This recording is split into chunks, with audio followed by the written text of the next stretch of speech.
भावनो काल मी माझ्या आयडीवर एक व्हिडिओ पोस्ट केले. तो म्हणजेच माग जळालाय आणि ते म्हणजे मागाला आग लागल्या आणि ते विजवा लागल्या त्याने. ते व्हिडिओ मी पोस्ट केले काल गाणं लावून त्याच्यावर.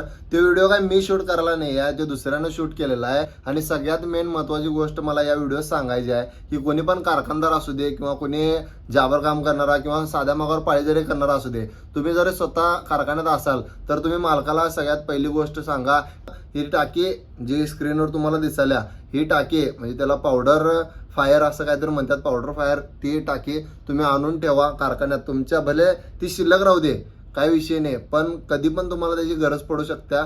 यासाठी हे व्हिडिओ केले आणि हे व्हिडिओ जास्तीत जास्त शेअर करा लोकांच्यापर्यंत. आणि एवढंच फक्त यात सांगायचं होतं. आणि स्वतःची काळजी घ्या, कारण का आपला व्यवसाय कसा आहे आपल्याला स्वतःला माहिती आहे. त्यामुळे स्वतःची काळजी घेऊन सगळ्या गोष्टीचं काम करा.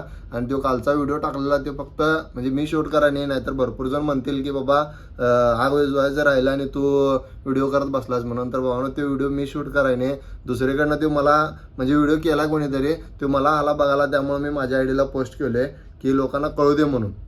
ते काय बदनामी करण्यासाठी नाही आहे साध्या मागाची आपल्या, की बाबा बदनामी करायला व्हिडिओ टाकले असं काय नाही आहे. फक्त त्या व्हिडिओ बघितल्यानंतर लोकांना समजाव की बाबा अशा गोष्टी पण होत्यात. त्यामुळे ही गोष्ट आपल्या कारखान्यात आणून ठेवणं गरजेचं आहे. म्हणजेच की पावडर फायर ही म्हणजे जी टाकी असते ती लाल कलरची ती आणून ठेवणं गरजेचं आहे भावांनो. आणि ती प्रत्येकाच्या कारखान्यात आणून ठेवा. एवढंच फक्त सांगायचं होतं. धन्यवाद.